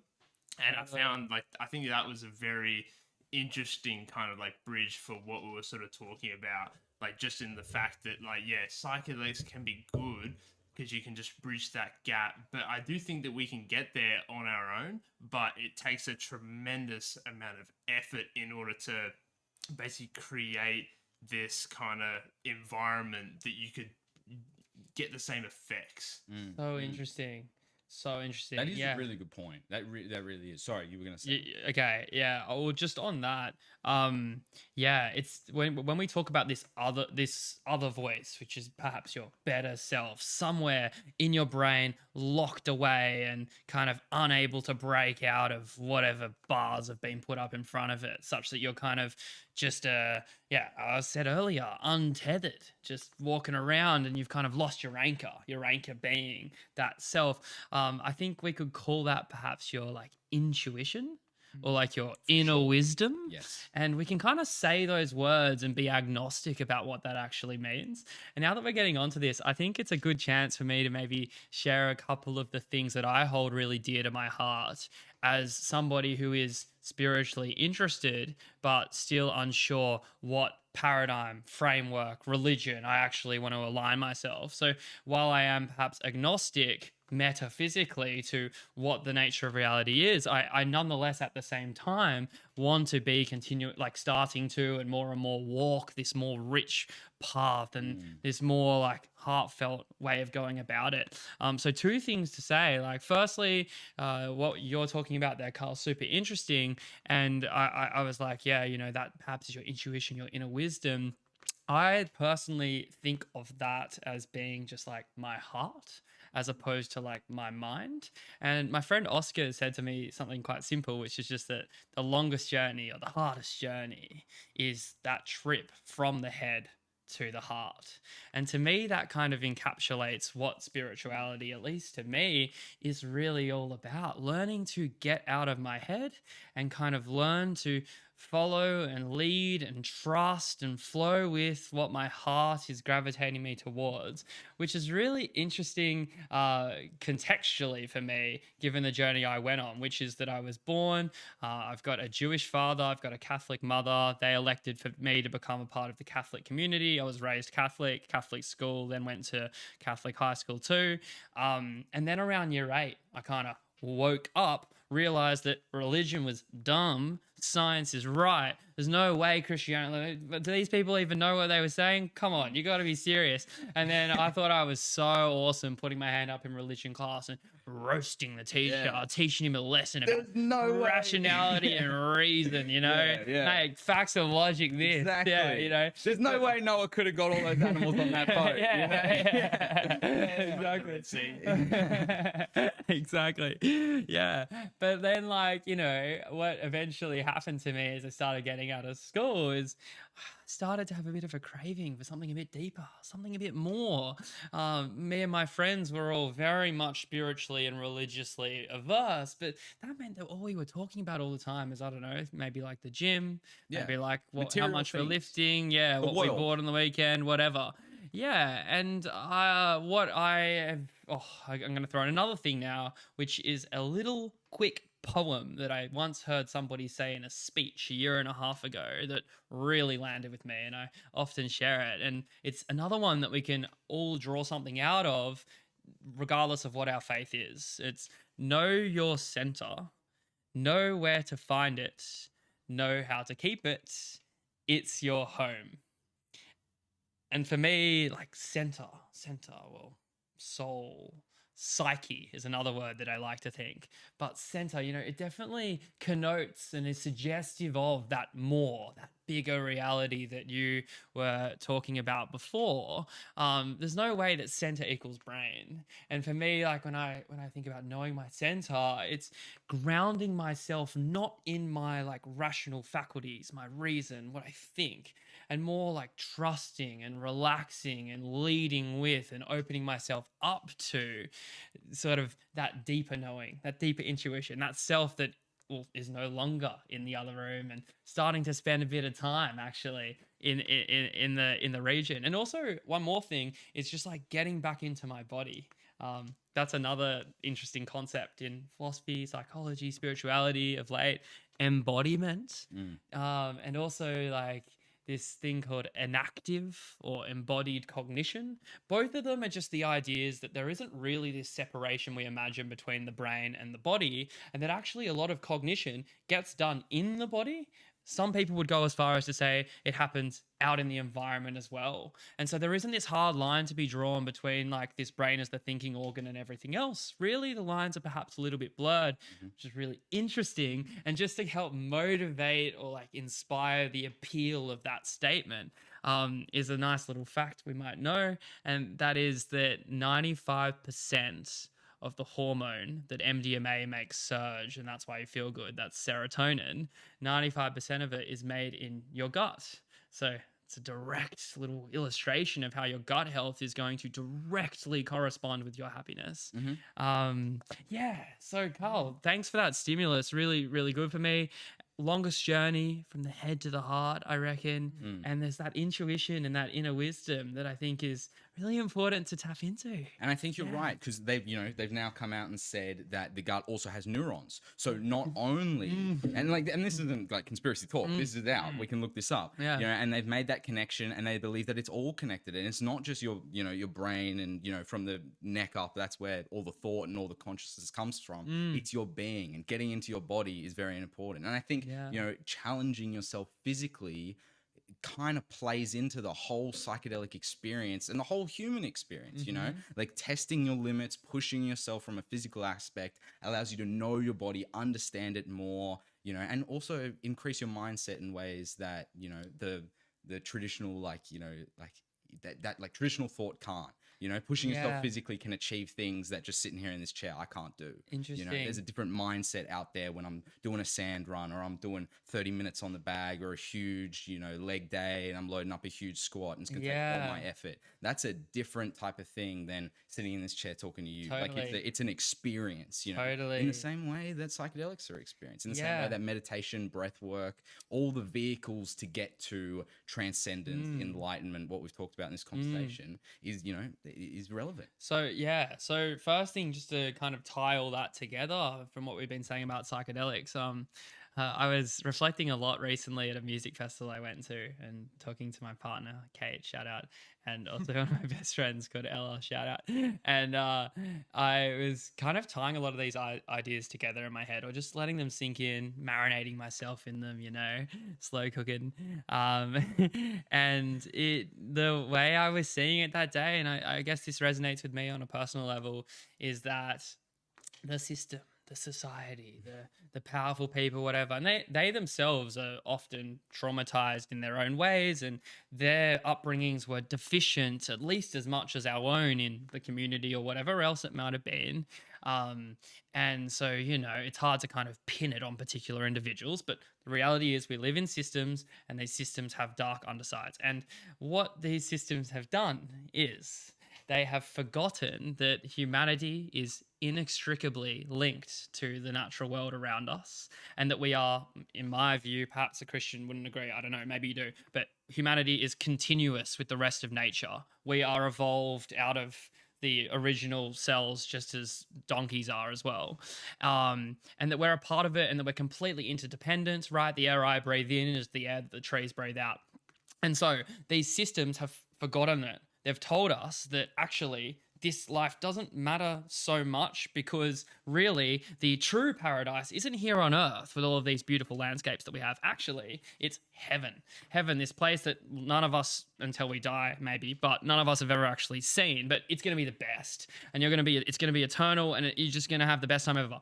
But what that has done, and this again is not like a fair construal of Christianity according to people who actually like what theology genuinely tries to teach. I know that stewardship is a key value in Catholicism, for example, taking care of the earth. But nonetheless, there's this idea that, we're going to be in heaven. So while we're here, that allows us to then just exploit the earth as much as we want, mine it up. And so the thing I was thinking about at the festival is what these systems have done is they've gone into this earth that really is us. It's hard. It's something you might experience on psychedelics, is this realization that you can't really draw a line between me and the waves I'm swimming in. And then they've taken the iron out of the ground, sent a bunch of species extinct in the process, and then they've used that iron to go into us, go into our psyches, go inside, and create a wall, an unbreakable wall between the head and the heart. And so then we're all walking around, and rates of, say, depression and anxiety are about as high as they've ever been, higher actually. And it seems to me that part of the reason for that is that all of us have been alienated from the heart, the spirit, the center, and we've been alienated from it and then separated from it with these metal bars. Dude. And those metal bars are the system. You're thinking of my soul right now, dude. And I've got something for you. That wall between our head and our hearts is this, dude. It's our phones. I feel like it really is. This is the wall. And in my opinion, for a lot of people, this is what not only you interface reality through, not only do you address the world through a screen, something completely unnatural, something only really conceived in the last 15 years, right? It's also a limiter of the human potential. I get on the bus, everyone's on their phone. No potential for conversation, no potential for laughter, no potential for learning. Well, there is potential for laughter. There is a potential for learning through the screen, through a different type of stimulus. And that has its benefits, obviously. We're using technology to run this whole show. We all love it, use it. Without it, we probably wouldn't be here. But, it has to be said that, technology and what you hinted on before, the fact that there's such a cultural problem in, I guess you could say, the West. Yeah. There's such a cultural problem going on in Australia. There's such a cultural problem going on in America, in England, in wherever, in Canada, wherever you want to label. The seams are starting to rip loose and people are starting to lose their minds a little bit. But that's not the focus. The focus is on the technology, on the next, let's get the iPhone 6D going. Yeah. What's ChatGPT? That'll solve it. Exactly. And now it's not just Make it shinier. But now it's not just devices. Yeah. It's not just physical things. Now we're talking about AI, robotics, machine learning. Pin that because that's a whole can of worms there. Yes. Yeah, pin in that stuff. Wait, I just want to add to your phone point real quick. Yes. No, don't. Just so much food for thought there. It's fantastic, and I just got to get in there while I can. And I just want to put anybody who's listening onto two things that I'm reminded of by Ethan there. One is Byung-Chul Han's book about beauty, and I don't know if I'm going to say read it because it's really hard to understand and complicated, but you can look it up and sort of read about the general idea, get a gist, maybe listen to a podcast. Byung-Chul Han, philosopher, I think in Berlin, but basic idea is that we have this key idea I want to introduce is think about the role of aesthetics in all of this. You usually think, aesthetics, that's just vain. Why does that matter? Material world. Interesting to think about how central they are to all of this and how they have been in human history since forever, as you were indicating with geometry and the pyramids and whatnot. Aesthetics is big, and two things that are worth looking at, I think, are one, Byung-Chul Han's ideas about beauty, and 2, this YouTube video I watched the other day called The New Aesthetics of Fascism. The latter goes into detail about the manosphere with like Andrew Tate, anime, Giga Chad, Pepe in the meme community. Would you say Andrew Tate and anime are in the same manosphere? Well, I wouldn't have thought so. Okay. But, and they're not, no. So manosphere, as embodied by Andrew Tate. Yes. And then separately, Pepe. Okay. Then separately, like Giga Chat, like links anime. I hear you. What this guy does, though, is he links together all of those things and many others. Also, modern architecture, like the line in Saudi Arabia. Also, the kind of art that we draw, that we make as well, and the way we imagine our future. And he links it all to the rise of what he calls fascism in countries like America that is ongoing. Really interesting. The point is the link between aesthetics and all of this. But secondly, and the main point I wanted to make here, to what Ethan said, is Byung-Chul Han's ideas about beauty. And it's about this hyper obsession that we have with smoothness. If you ever get on that train and bus, you'll notice that nobody's talking to each other, as you were saying. Yet, most people ensure that they look pristine when they're on that bus, right? Skincare routine, perfectly clean shaven, plain smooth clothes, usually a lack of pattern, lack of texture. And then the buildings, the minimalist architecture, the skyscrapers, and as you start to think about it, it's everywhere. And I guess it's represented in this kind of move from maximalism, which you see in architecture and artwork all around the world from past ages, to minimalism now. And design of modern houses is a good example. Now, why I bring this up is that the smoothness kind of represents and creates, so symbolically and literally, a lack of friction. And you said that we can get laughter and we can get social interaction through the phone, and that's related to us not doing it with each other on the bus, because we can get it through the phone without any of the risk, without any of the rejection. If anything's uncomfortable, quick swipe up the app, move on to another one, and you'll forget about it in 3 seconds. You know, you're scrolling and you see something sad. Well, in normal life, you'd have to like do something about it or like walk away. Just scroll, just flick your finger again and you're onto something happy again. So it's this obsession with smoothness, which is everywhere from cosmetics to architecture, and the way that literally and symbolically connects to our absolute despising of friction. And by friction, I mean like effort, doing hard things that carry risk, things that have discomfort.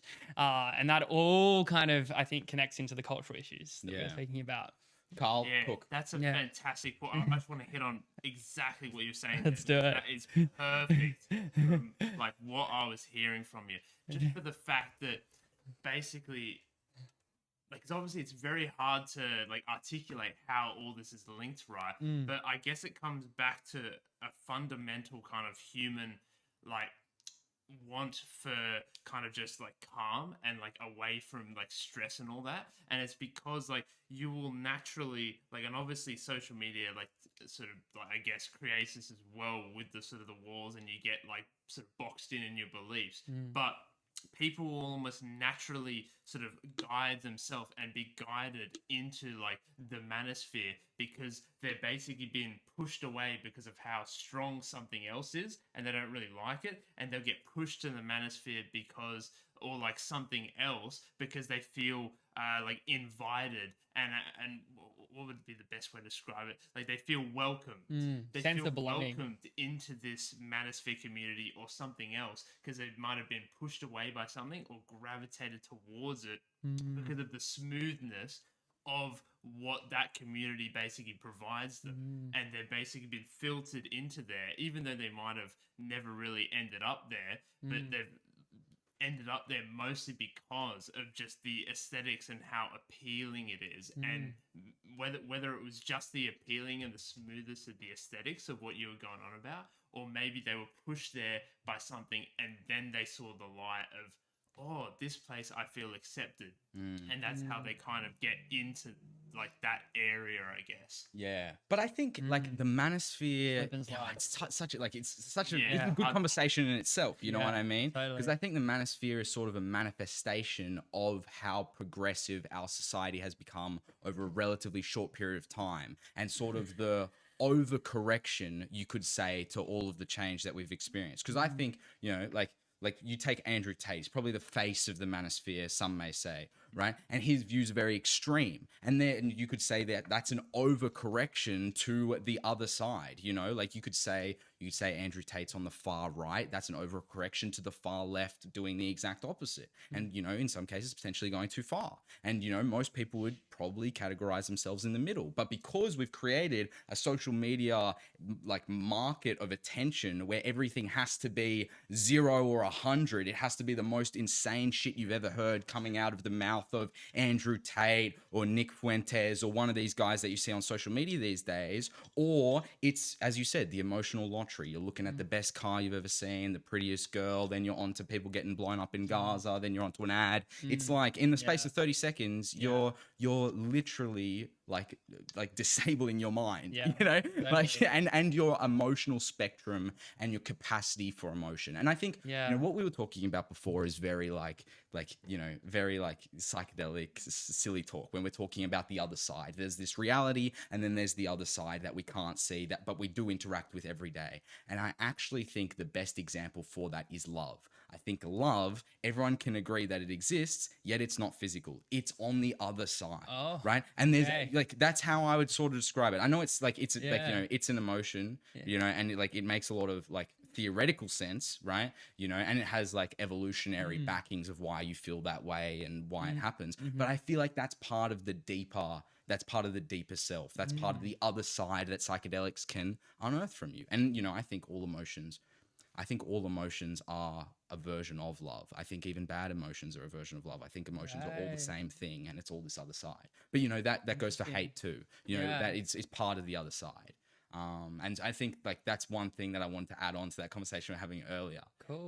That kind of paints a picture of what I'm talking about a little bit more, because it sounds very very nuanced and a bit crazy talk, But I think that's an example that paints the picture clearly for me and allows me to see okay, this other side exists. There's something more going on than just my basic practical understanding of life. So what does it mean to say that love is on the other side? I feel like you experience it and you can't understand it. That's sort of what I would say the other side is. Right. You experience it, it's undeniable, it's sort of coming from the heart, you could say, through your metaphor, and you can't explain it. You can't explain it through the practical lens that you see the world through and senses. Yeah, and so things. it's kind of it's there, but it's incomprehensible to us. Exactly. Are you also claiming though that it would always be incomprehensible, in that once, let's say, when science is all said and done in a couple thousand years, do you think still they wouldn't have cracked love completely? As in, they would have a good understanding of lots of things that are related to it, like you just said, evolutionary factors. Do you think they're never going to be able to totally make sense of it? Because I think when I talk about the other side, it's all one thing. Love is God, and God is love, and the human connection is part of that story, and the human connection is is love in itself too. It's not as easy. I know exactly what you mean. I understand your point, but it's far more nuanced than that. And I don't have the answers. No one has the answers. That's why we talk about religion, and people debate about these things for thousands of years, go to war and do terrible things to each other because of things that were done thousands and thousands of years ago. Yeah, right. Really cool. Really cool. So I think that's really awesome. And I've encountered a similar idea a few times recently, that the fabric of existence, the very material of consciousness or even reality itself, is love. That's kind of a statement that I've seen people make, and love is fundamental. It's not this thing that is just sometimes there. It's actually what underlies it all, which corresponds with the claim that love is God, and then the idea that God is in everything and God is omnipresent. Omnipresent is the word I wanted. So interesting, and I find that fascinating, and it definitely piques my interest. I'm gonna throw in pretty related to what we've been discussing. Just the idea of the flow state. Is that something that we've discussed on the pod before? No, we probably haven't. Right. Maybe briefly. Maybe a bit here and there. You know, not in depth. if the people had a problem with me repeating myself, then we would have some serious problems. So don't stress. You know, we've done 30 episodes, but we've really only done 5. You know. Anyway, sorry. Really stretches I know. Human consciousness. Yeah. Don't get me started on MMA or fishing or any of that bullshit. Stick to the script. Sorry. I love that. So flow state, like, why is it worth mentioning? Well, it's everywhere, so that's cool.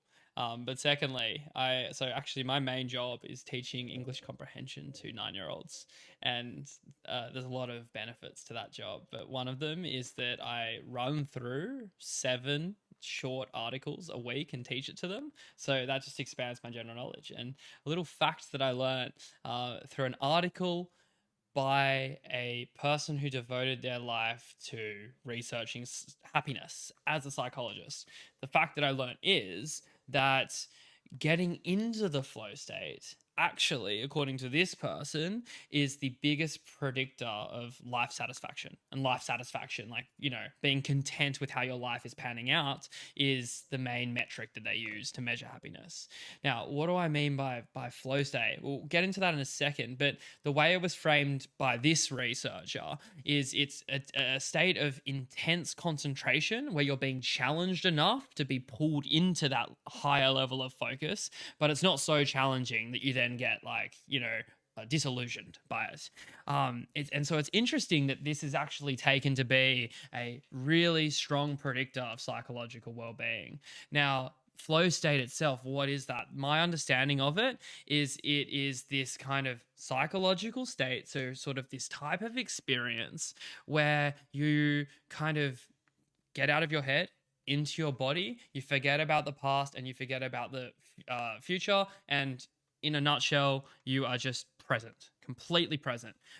Example I always go to, one that I can't relate to much though, unfortunately, even after 2 years of trying, is surfing. Like, you're paddling, you're out there, you're probably having a chat. Once you get on that wave, in theory, this is how I imagine it. This is what happens in my dreams about surfing. But once you're on that wave, right, it all melts away. You do not think about a single, bit of head noise or a single aspect of your to-do list. For that 5 seconds, 20 seconds, whatever, it all melts away. It's you in the board. Now, that's one aspect, so just complete presence. But second aspect that I think is really interesting, that I see in it, is as a surfer, there is a extreme level of like balance and coordination required to maneuver the board and not fall off. And that means that you're doing all kinds of little movements to your hips and to your knees and in your ankles, and it's all happening. Not once is the surfer really thinking, oh, bend my knee more, bend it less. They might at best think, okay, turn up wave, turn down wave, but everything else just happens effortlessly. So you're hardly even choosing what happens. It's just occurring. And so you're simultaneously so present and so focused, but also so relaxed and not really even choosing what happens. So yeah, I thought I'd raise that because in a way it parallels meditation, this like intense level of focus, but also being so relaxed simultaneously. And also because it links to, well-being and happiness, which also goes back to psychedelic assisted therapy. And lastly, it seems to happen a lot during cases of embodiment. So also during like a sporting match in an intense moment. What could be some other examples? Just when you get really in the zone and you're really locked in. Yeah, thought I'd raise that. No, it's a good point. And I think you're completely correct in the it's an interesting way to think about it. The amount of time that you spend in the flow state correlates to how happy you are. I've never heard of that. That's very interesting. And it's an interesting way to phrase the question, right? And I think there's an element of truth to that. And I think what's sort of most important about that is it kind of relies on your own self-discipline to do challenging things, to be, a surfer who's battling, who's trying, and then eventually gets there, or, challenge yourself physically, mentally, etc. And whether it's surfing or fighting, which we talk a lot about on the show, or even academics, these are all things that kind of they're vehicles for your human potential. They evolve you through this niche thing that allows you to challenge yourself physically, mentally, spiritually, and grow as a person. And even though you're trying not to get head kicked and trying to box, or you're trying to get up on the wave and not fly off and flick someone in the head, right? Even though these things are like, you know, sort of immaterial, they don't matter, they're all sort of just for fun, they provide that stimulus, that ability for the flow state to come in and shine, and for you to even get there in the first place. So it's interesting. And so, but in that flow state, right, it kind of just like breaks down all our ordinary assumptions, and it's really quite mysterious, or dare I say, a little bit mystical, right? The fact that you are doing some of the most difficult, amazing, mind-boggling acts that you've ever done in your whole life, and yet you're trying like some of the least you have before, and you're like, your level of control and felt sense of agency over it is completely diminished. It's so fascinating. And I think for me, something that really, there's a difference between reading the Bible or reading a spiritual book or listening to Sam Harris talk about meditation and actually experiencing these things yourself. And I think for me, the flow state, funnily enough, something that corresponds with happiness, happens to be a little doorway to getting that sense of awe and getting that sense of wonder, and that, oh, maybe there is, in Ethan's words, that other side or something like that. Like the connection there between happiness and also like those other things, when I said meditation and such, and the flow state kind of being a bridge in the middle is really interesting. Yeah, so for me, like, I would say I actually spend a fair bit of my time kind of looking for these kinds of states of mind and these kinds of experiences. I think that I used to be quite like an achievement oriented person, and I still think that's really, really important. But I think that at least at the moment, what I value even more than that is this kind of flow state. So, as you know, I've got the slackline, and the slackline's a really good example of that, right? Example, right? Yeah. It's flinging you around so quickly that you do not have time to think, oh, I'm tipping left, quick, go right, right? It's these tiny little twitches and muscular movements that just need to happen instinctually. When you first get up, you're a plank of wood. You start being like a seesaw in a hurricane. You're going everywhere because you're trying to do it consciously. And it's only when you then relax and sink into your subconscious, when you allow for your embodiment to occur, allow for your embodied cognition to kick in and your instincts take over, that you can then balance on that thing. And that level of focus, it all sinks away. You think about nothing, you're just there on it. Beautiful. The other one that I'll throw out there as well is I have been getting into juggling, and this is about my 1 year anniversary.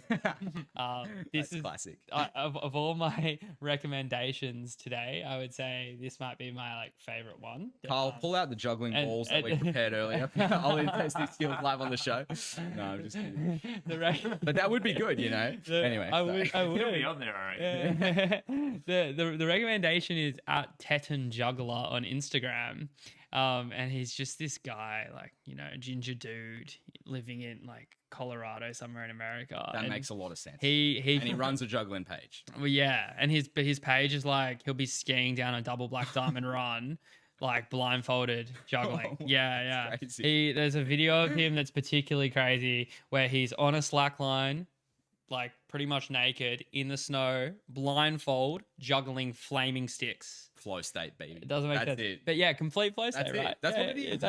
And you know what's awesome too? When you can recognize it. You know, like you see an artist painting a picture and you go, oh my goodness, they're just in the flow right now. They're not even thinking about what's going on. They're just doing. Like you know, we talk about fighting a lot on this show, so it's a good metaphor. But you see it in fighters when you watch the UFC. You see people who are overthinking their movements, who are, you know, potentially worried about certain aspects of the opponent's game or their cardio or whatever's going on. And then you see fighters who are completely in the flow, like they're not even trying, like something else is controlling them, and it's not even them in there. That's it, right? And you see that with people playing the guitar. You see that with people doing gymnastics. You see people doing that. Like even people doing like something trivial, like 100-meter sprint. There's an art and a divinity to it. You know, like there's a connection that those guys have, and you can see it when you watch them perform. There's a flow that goes into it. And the way you phrase it there, it's as if when you start thinking, that gets in the way.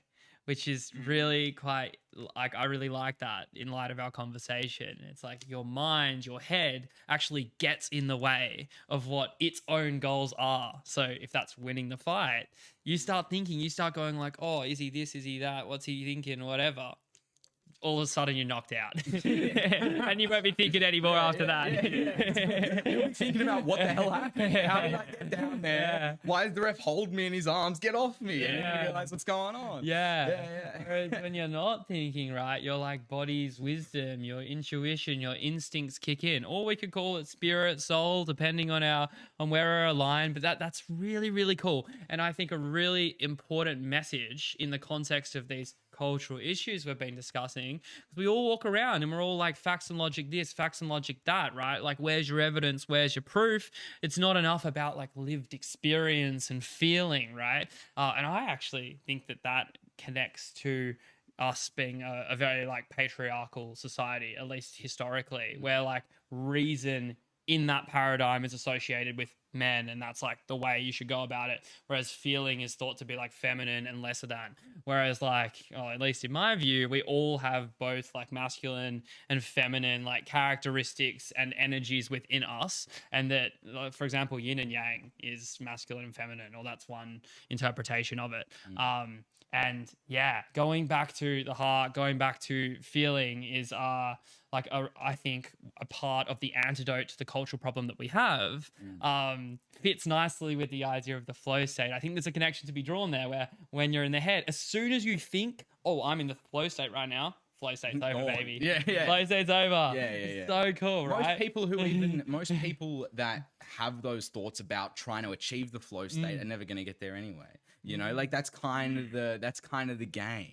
You know, it takes immense discipline, years to be able to achieve an effortless flow on a wave or in a fight or playing chess or doing a painting or whatever we're talking about, right?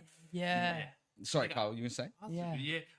I don't think it's almost like necessarily, obviously there are other factors, but I don't think it necessarily needs to be even just like a complex skill. You just need to have full, utter competence in that skill that you're executing. And then even Chris Hadfield, who's like an astronaut who's on the ISS, I don't know if you know, but he was the one who did the David Bowie song on the International Space Station. He's on the news and all that. And he talks about himself like a lot on all of how in-depth and complicated the astronaut training is, and how he could get into like a flow state just from like all the repetition, that he becomes so calm and competent within the task that he can do the task that is very difficult and enjoy it because of his ability to be so calm and confident like within the task. And I think that's kind of like very, very interesting, just in the fact that it doesn't need to be like a complex skill. I think just having that repetition allows you to like, and you can bridge the gap like quite easily just by like getting those repetitions in, so that you can easily, seamlessly just slip straight into that skill. I agree, but I think there is a sense of stimulus. It has to be stimulating to be able to unlock that flow state. You know, otherwise, you know, truck drivers would be the happiest people in the world, right? Because there's a flow state that you achieve when you're driving, right? You're not thinking about it. You're not thinking about speeding up, slowing down, the gears, any of that. You're just in the flow, not quite the same, right? But it's not. It's not like riding a wave. Interesting. It's not like playing a banger on an electric guitar. It doesn't have that same stimulus, that same hit. There you go. Maybe that's because it doesn't require the same effort. It's very easy to drive a car. It's very hard to stand up on a surfboard and ride away. It's about right? Is it not necessarily connected to the flow? Is it actually connected to the achievement of doing hard things? You know, I'm not saying it is. I'm saying that sort of plays a part in the game a little bit. You know, and we're ego-driven people, whether you like it or not. It's kind of, that's the game. You know, doing things, achieving things, pursuing your human potential. And yes, that can be thought of as like, oh, this beautiful flow state, but it can also be thought of like another badge on the sash. Interesting. Okay, I got to address something that we have to talk about before we wrap up, because I want to go back to the psychedelic stuff, because this is something we have to talk about before we wrap up the show. All right. The psychedelic movement recently has sort of become it's sort of come, how would I say it? It's being threatened by the same systems, the same people, the same political agenda that has sort of encapsulated the military industrial complex, the, like energy industrial complex. Yes, exactly. The capitalist framework that we've talked about on this show. And for a long time, the psychedelic movement was adjacent to that, opposed to it, right? And now there's sort of this corporatization of psychedelics. There's big money involved now, and then because of the big money, there's a lot of, you could call it propaganda, you could call it biased media, you could call it cultural engineering, call it whatever you want. But it's definitely the movement isn't what it was. It wasn't this thing that was radical, that was only talked about in very small circles. Now it's out in the open, and now there's genuine investment, there's genuine discussion, and I guess people who have been following this movement for a long time, I'm not saying I am, but people who have kind of, seen this evolve can kind of go, wait, this is being hijacked by the exact thing that we're trying to avoid. We're trying to achieve enlightenment, detach ourselves from this terrible capitalist structure, and now we're literally giving them the keys to the kingdom, the one thing that could potentially save our society from this, capitalist, like just crazy economy. The state of the world and how contradictory and crazy it is. The fact that our iPhones, we all have one. We're essentially forced to have one. They're made by slaves. They're made in China with nets to stop them from jumping off the roof. All like just things in this world that don't like make sense to you from like a comprehensible standpoint. Just like, how did we get here? How did it get so fucked up? We've talked about factory farming before, right? You and I have had deep conversations on this, and what gives us the moral right to do things like that, right? And so you start looking at the world and going, oh my goodness, is there a cure to this madness? What have we done to the world? Like, I think about this at least once a week. I wake up, I wake up, I walk around, I go to the city, I'm in the office, and I look around and I go, what did we do? Yeah. What we had the potential to be something amazing, and this is what we're doing. Yeah. And I'm not saying that meaning can't be found in everyday life now, but we've made a lot of mistakes. Yeah. And I think it's going to take some serious course correction to be able to adjust. And I think, one avenue to get there, one vehicle to take us there is psychedelics. Right. Okay. And I'd love to know your thoughts on that. But simultaneously, what you were saying there is that you're worried that vehicle is now being driven by the wrong person. Someone's done like a GTA heist. It's some pay to win loser who doesn't understand the joy of the game. It's just come in. Well, I'll just say it's very. Yet another paper that I have in the folder, along with Metzinger's enculturation problem, is another one. Don't know who wrote it, but it's about the link between the psychedelic movement, which is a bit of like a spiritual alternative way of life movement, and progressive politics. Progressive politics as in like building alternatives to capitalism that aren't just pursuing endless economic growth for the sake of it, and allowing endless speculative investment that means that everybody's dependent on financial markets, and instead trying to actually provide for human needs. The link is actually semi non-existent, but actually there has been one in the past, and the phrase that it was using is acid communism. Now, it doesn't necessarily need to be communism. It could be anything, but I find that to be really interesting. Like the extent to which psychedelics actually can promote the kind of cultural change that you're suggesting they possibly can, or the extent to which they don't. It's very interesting. One thing is that psychedelics lately have been popularized by Silicon Valley tech moguls who microdose or take heavy doses or whatever, and that's part of like the way in which they've kind of entered the mainstream consciousness at the moment. But that's the example. These are people who have hundreds of thousands of dollars of tech stocks, which isn't necessarily wrong to do, but they're probably the last people who are going to create any kind of change because they benefit the most from the system staying the way that they are.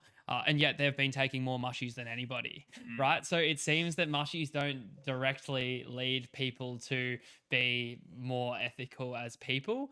And then that's also really fascinating, right? Like the idea, or that maybe that shows that psychedelics don't lead to a genuine awakening.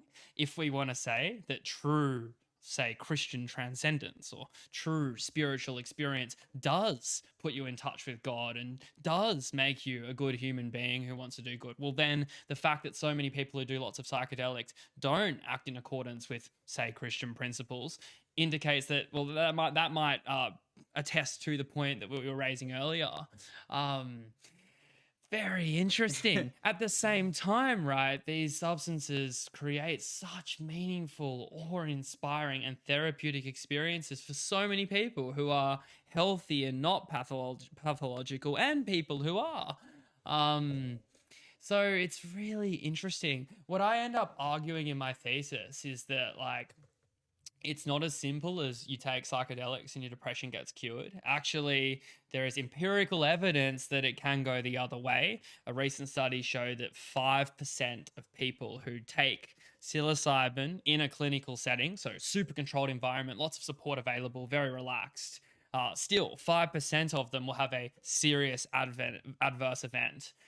In that 5%, there were 5 examples of suicidal ideation being experienced in the midst of the psychedelic experience. But in addition to that, there are people who actually develop symptoms of depersonalization or derealization disorder, where reality lastingly becomes unfamiliar, game-like, and unreal, and people feel like they've completely lost touch with the world. They feel crazy, and it is really like hard to get over.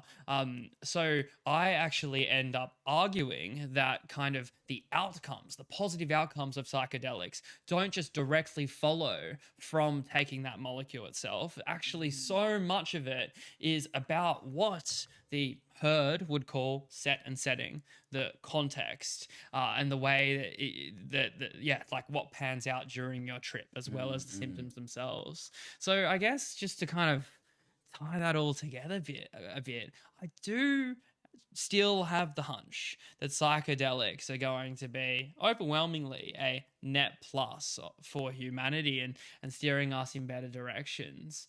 I just think that they are not what you might call a panacea. They're not a cure-all, right? And it's really going to come down to, well, the way we go about enculturation, the concepts that we use with them, who's holding, who's the captain, right? Who's steering the ship?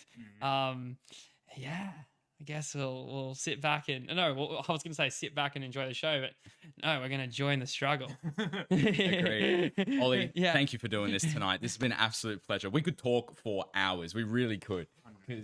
Anyway, we won't. We will end it there. Thank you guys for listening to this episode. It's been great. And thank you again, Ollie. It's been great. Thank you, Ethan. Thank you, Carl, for having me on here. It's been so real. What a cozy, lovely studio you have. Great to be talking about important topics.